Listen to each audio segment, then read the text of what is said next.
Hello बच्चों, I am doctor Atula from doctor Atula's house of biology. Continue करते हैं locomotion and movement को। अब हम बात करेंगे ह्यूमन स्केलेटल सिस्टम की। तो हमारा जो स्केलेटल सिस्टम है ये बोन्स और कार्टिलेज को मिला के बनता है। हम सोच भी नहीं सकते अपनी मूवमेंट्स कि हम बिना स्केलेटल सिस्टम के कैसे मूव करेंगे।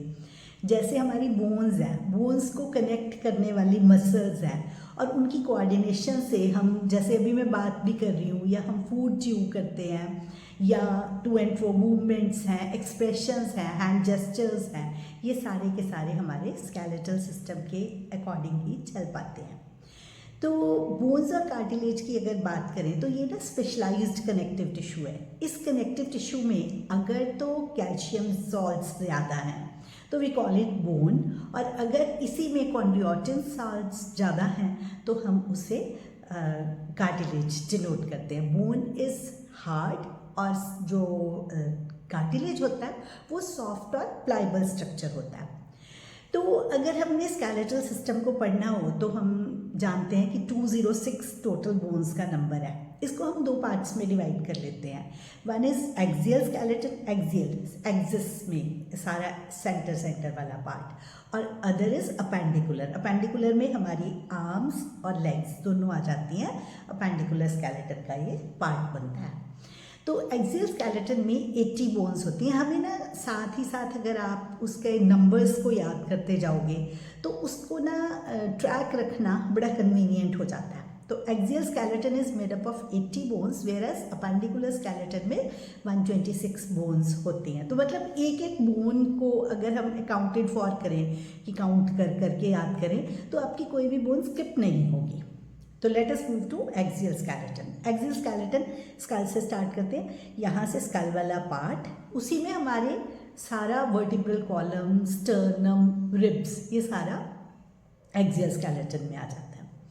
तो अगर हम स्कल की बात करें, अब पर्टिकुलरली एक एक चीज़ की बात करते हैं, तो 22 बोन्स होती हैं स्कल के अंदर। उसमें क्रेनियल, ब्रेन वाले पार्ट की जो है ऊपर वाला हिस्सा, स्कल वाला part, this is 8 in number. और जो फेशियल हैं, जो मतलब ऊपर ऊपर हमारा फेस जो दिखाई दे रहा है वाला part, this is 14 in number. तो क्रेनियल 8 में अगर हम देखें तो स्टार्ट करें, जैसे बचपन में हम बॉडी पार्ट्स याद करते थे, 1 फ्रंटल यहाँ से, 2 पेराइटल। तो अगर आप ऐसे याद करोगे तो आपको दिक्कत नहीं आएगी। सिंगल ऑक्सीपिटल बैक वाली, 2 टेम्पोरल है। इसी तरह से 1 स्फीनॉइड एंड 1 एथमॉइड है। अगर हम ऐसे फेस मास्क बना लें तो उससे हमें स्फीनॉइड एथमॉइड की पोजीशन याद हो जाएगी।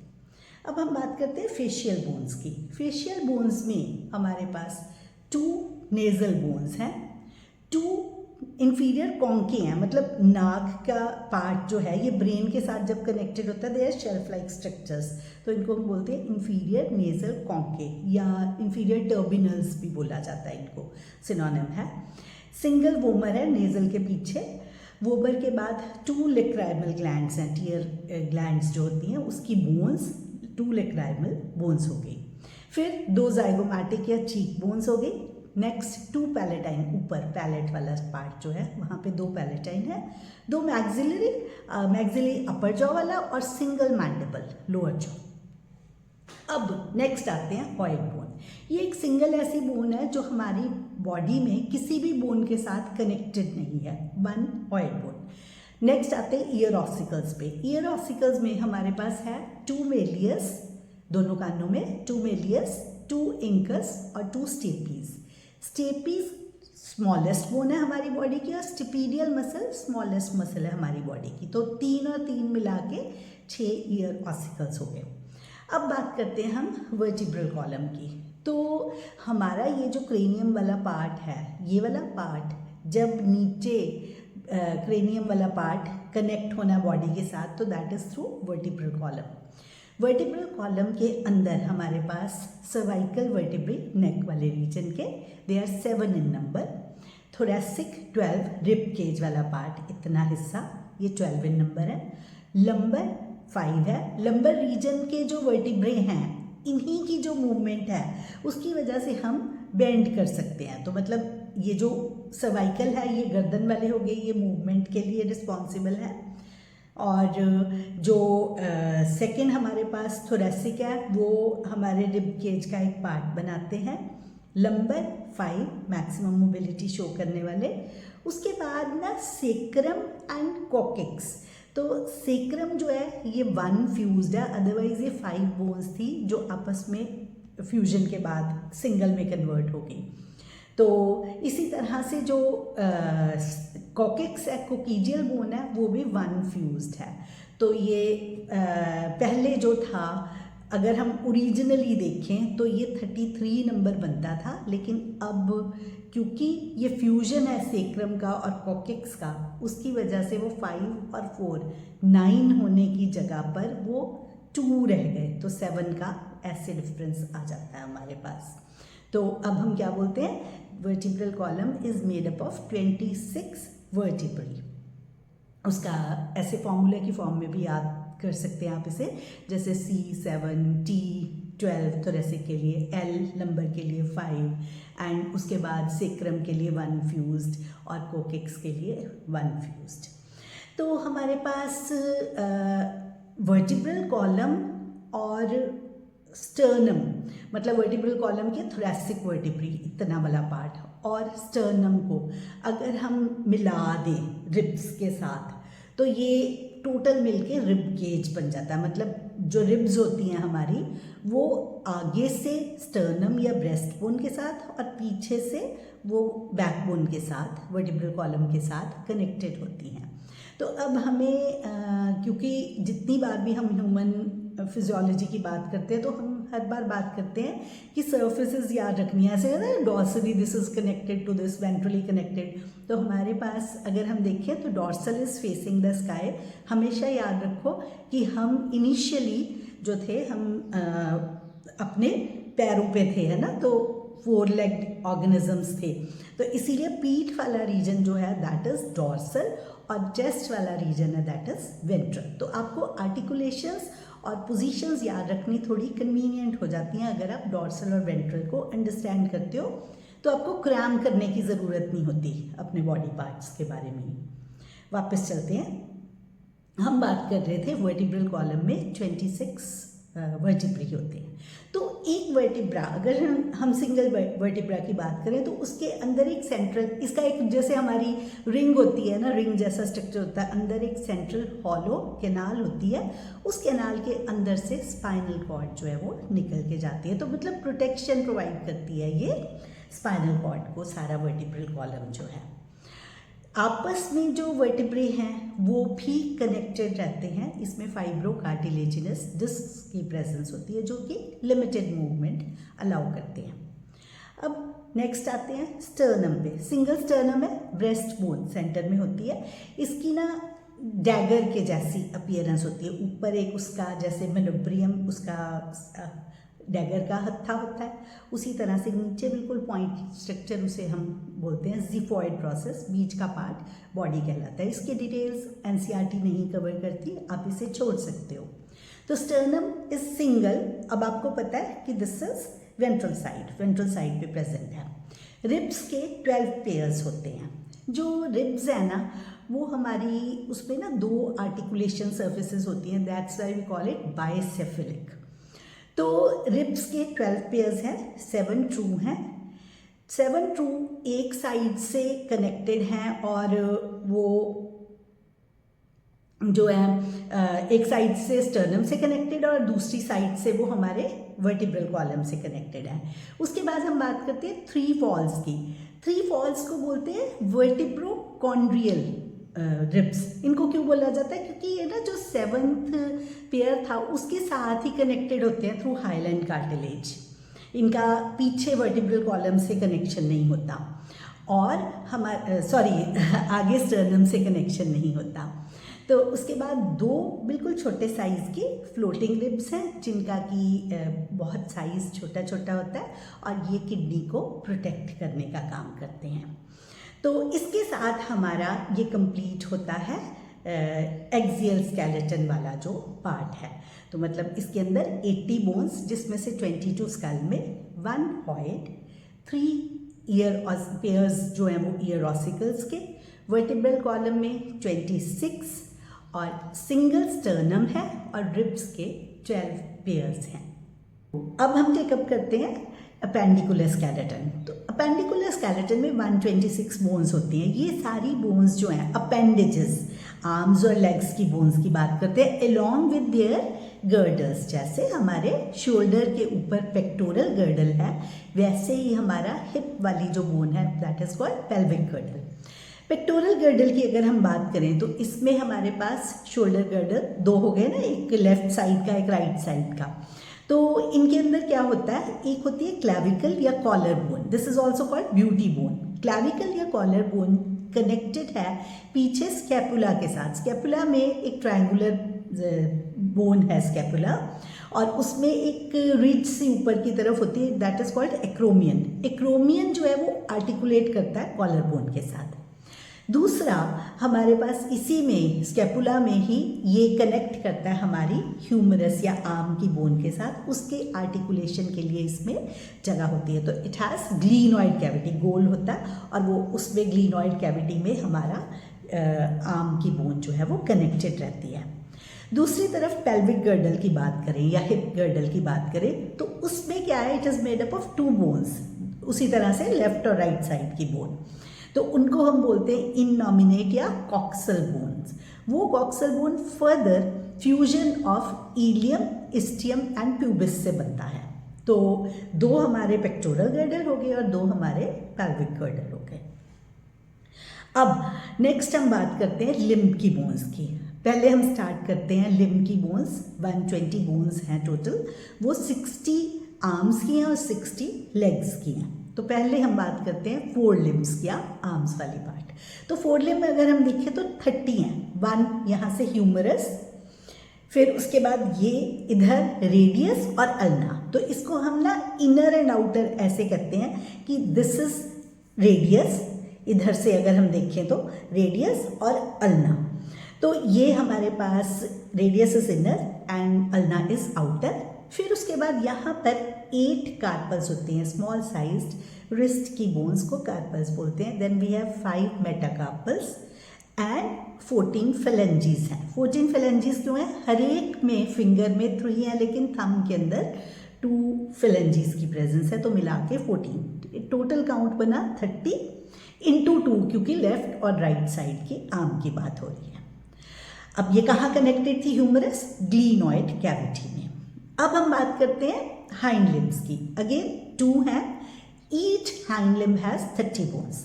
ये जो हाइंड लिम्ब है ये कहाँ कनेक्टेड थी, यहाँ पे कैविटी थी पेल्विक गर्डल के अंदर, एसिटेबुलम, इलियम, इस्टियम, प्यूबिस से बना था ना वो, तो वो उसके अंदर एक कैविटी है, वी कॉल इट एसिटेबुलम। वो आर्टिकुलेट करती है हेड ऑफ फीमर के साथ। बाद में बात करेंगे कि कौन सा जॉइंट होता है। अब क्या हुआ, अब थाई की बोन, फीमर एक साइड की बात कर रहे हैं अभी हम। देन उसके बाद शैंक की 1 टिबिया, अंदर वाली इनर जो है, tibia is the strongest bone, thigh की लॉन्गेस्ट बोन हो गई हमारी। देन उसके बाद 1 फिबुला, फिबुला जो है वो आउटर और थिनेस्ट बोन होगी। एंकल में हमारे पास 7 टार्सल्स हैं, 5 मेटाटार्सल्स हैं, 14 फिलेंजेस हैं। तो this comes out to be 29। ये 30 कैसे बनता है, क्या डिफरेंस है, 7 टार्सल्स हैं यहाँ पर, वहाँ पर 8 कार्पल्स थे रिस्ट के अंदर। तो आप ऐसे याद रख सकते हो कि एक जो बचा है वो दैट इज नी कैप या पटेला, हमारे नी के ऊपर फ्लैट बोन होती है जो कि सपोर्ट प्रोवाइड करती है नीज को। तो ये हमारे पास 30 बनी, इंटू 2 किया क्योंकि हाइंड लिम्ब थी, अगेन 2 थी तो 60 बन गया। तो 60 प्लस 60 मिलाकर हमारे पास 120 प्लस 6 गर्डल्स मिला दें अगर इसके अंदर, तो ये 126 बन जाता है। विद दिस हमारी जो बोन्स हैं वो वाला पार्ट स्केलेटल सिस्टम का कंप्लीट होता है। अब आगे हम टेकअप करते हैं जॉइंट्स को। जॉइंट्स क्या हैं, बोन्स को बोन्स के साथ आपस में या बोन को कार्टिलेज के साथ ज्वाइंट करने वाले जॉइंट्स होते हैं। तो जॉइंट्स में क्या होगा कि मसल जो है उसकी जो स्ट्रेंथ है उसको जॉइंट के थ्रू मूवमेंट में कन्वर्ट करना है। तो ऐसे केस में जॉइंट्स एक फल्क्रम प्रोवाइड करते हैं। अगर हम देखें स्ट्रक्चरल फॉर्म्स के हिसाब से तो हमारे पास हैं फाइब्रस या इमूवेबल जॉइंट्स, जैसे नाम इंडिकेट करता है कि इसमें मिनिमम मोबिलिटी होगी। हमारी जो स्कल की बोन्स हैं ये आपस में डेंस फाइब्रस कनेक्टिव टिश्यू के थ्रू कनेक्टेड होती हैं, इनको बोलते हैं सूचर्स। तो ये फिक्स्ड होती हैं स्कल की बोन्स, फिक्स्ड फाइब्रस या इमूवेबल बोन्स। तो इसी तरह से कार्टिलेजिनस ये स्लाइटली मूवेबल होती हैं, जैसे कि प्यूबिक सिम्फिसिस का स्लाइट मूवमेंट होती है। इसी तरह से वर्टिब्री के बीच में इंटरवर्टिब्रल डिस्क्स जो हैं दे आर स्लाइटली मूवेबल। अब बात करते हैं सिनोवियल या फ्रीली मूवेबल की। इसमें क्या होता है कि जो आर्टिकुलेटिंग सर्फेसिस है ना दोनों, उनके बीच में फ्लूइड फिल्ड कैविटी रहती है, इसे बोलते हैं सिनोवियल फ्लूइड। तो यही सिनोवियल फ्लूइड की वजह से ये जो इसकी मूवमेंट है, मोबिलिटी है, वो ज़्यादा होती है। तो सबसे पहले हम स्टार्ट करते हैं ग्लाइडिंग टाइप से। सिनोवियल जो जॉइंट्स हैं उसके फर्दर टाइप्स हैं। ग्लाइडिंग में back and forth, side to side, मतलब सिंपली उसकी मूवमेंट्स ऐसे ही होंगी। तो कार्पल्स के बीच में, ये जो रिस्ट वाली बोन्स हैं उनके बीच में जस्ट बैक एंड फोर्थ और साइड टू साइड मूवमेंट्स होती हैं। अब बात करते हैं हिंज जॉइंट्स की। सिंगल डायरेक्शन में, जैसे हिंजेस ऑफ द डोर, जैसे कि ये एल्बो का जॉइंट है, या इसी तरह से नी का जॉइंट है। पिविट जॉइंट, पिविट में क्या होता है, इनके अंदर ना एक प्लेन ग्राउंडेड होगी और पॉइंटेड, और उसमें जैसे उसके डिप्रेशन में दूसरे बोन अटैच होगी, तो उससे क्या होगा, रोटेशन हमारे एटलस और axis, first and second vertebra, first vertebra is Atlas and second is axis, तो उसकी मूवमेंट जो है वो हमारे पास ऐसे रोटेशन वाली मूवमेंट। तो इसीलिए नो वर्टिब्रा हमें एक्सिस को बोला जाता है और एटलस को यस वर्टिब्रा बोलते हैं। तो एटलस और एक्सिस की मूवमेंट पिविट जॉइंट का एग्जाम्पल है। फिर आते हैं हमारे पास सैडल जॉइंट। सैडल जॉइंट में क्या होगा कि इसमें जैसे कार्पल की और मेटाकार्पल थंब का, तो इसमें ना थोड़ी सी मूवमेंट ऐसे आप कर सकते हो, है ना, बस मतलब फ्री मूवमेंट्स हैं। तो सैडल जॉइंट ऐसा ही एक होता है एलिप्सॉइड जॉइंट। तो एलिप्सॉइड को कॉन्डिलॉइड जॉइंट बोलते हैं। तो ये ना फिंगर का है, तो आप देख सकते हो फिंगर की ऐसे मूवमेंट है, लेकिन साइड टू साइड मूवमेंट है, back and forth, side to side, लेकिन हम पूरा गोल घुमा सकते हैं। तो एलिप्सॉइड जॉइंट एनसीईआरटी कवर नहीं करती, पर आपको पता होना चाहिए कि metacarpal and phalanges of fingers ellipsoid या कॉन्डिलॉइड का एग्जांपल है, एंड सैडल जॉइंट जो है वो carpal and metacarpal of thumb का एग्जांपल है। फिर उसके बाद बॉल एंड सॉकेट की बात करते हैं। तो बॉल एंड सॉकेट ह्यूमरस और पेक्टोरल गर्डल, अभी हमने बात की थी कि ऐसे उसकी कैविटी के अंदर, ग्लिनॉइड कैविटी के अंदर अटैच्ड होता है। उसी तरह से फीमर, हेड ऑफ फीमर जो है वो हमारे पास एसिटाबुलम में जो है आर्टिकुलेट करता है। तो ऐसे कैविटी होती है, उसके अंदर ये मूवमेंट जो है वो चलती रहती है। विद दिस हमारे जॉइंट्स कंप्लीट होते हैं। अब हम बात करते हैं स्केलेटल सिस्टम के डिसऑर्डर्स की। तो डिसऑर्डर्स में सबसे पहले हम बात करेंगे मायस्थीनिया ग्रेविस की, मतलब इम्यून सिस्टम का डिसऑर्डर है जिसमें न्यूरोमस्कुलर जंक्शंस पे को अफेक्ट होता है। तो न्यूरोमस्कुलर जंक्शंस अफेक्ट होंगे तो आप समझ सकते हो कि है ना, मूवमेंट में दिक्कत पड़ेगी, तो फटीग होगी, वीकनिंग होगी या पैरालिसिस होगा। स्केलेटल मसल्स को ये इन्फ्लुएंस करती है मायस्थीनिया ग्रेविस। दूसरी डिजीज़ है मस्कुलर डिस्ट्रॉफी। तो मस्कुलर डिस्ट्रॉफी में क्या होता है, स्केलेटल मसल्स प्रोग्रेसिवली जो है वो डिग्रेड करते चले जाते हैं। ये जेनेटिक डिसऑर्डर है मस्कुलर डिस्ट्रॉफी। अब बात करते हैं टैटनी की। टैटनी में वाइल्ड कंट्रैक्शंस होती है, रैपिड स्पाज्म होते हैं। इसका रीज़न क्या है, कैल्शियम की कमी in body fluid. Next arthritis, joints की इन्फ्लेमेशन, सोजिश को हम बोलते हैं आर्थराइटिस। अगला आता है हमारे पास ऑस्टियोपोरोसिस। ऑस्टियोपोरोसिस जो है this is age related disorder. तो मतलब इसमें ना बोन मास डिक्रीज होना शुरू हो जाता है और फ्रैक्चर्स के चांसेस बढ़ जाते हैं। बुजुर्ग लोगों में ये होता है। साथ ही साथ मेनोपॉज के बाद फीमेल्स में ईस्ट्रोजन्स की प्रोडक्शन कम हो जाती है, तो decrease in oestrogen is also common cause. Last is gout. तो गाउट जो है जॉइंट्स की इन्फ्लेमेशन है due to accumulation of uric acid crystals. तो साइड्स से, जैसे थंब हैंड का या पैर का थंब जो है उसकी स्वेलिंग हुई होती है, तो this is due to uric acid crystals. With this हमारा ये चैप्टर कंप्लीट होता है। Wish you all the best.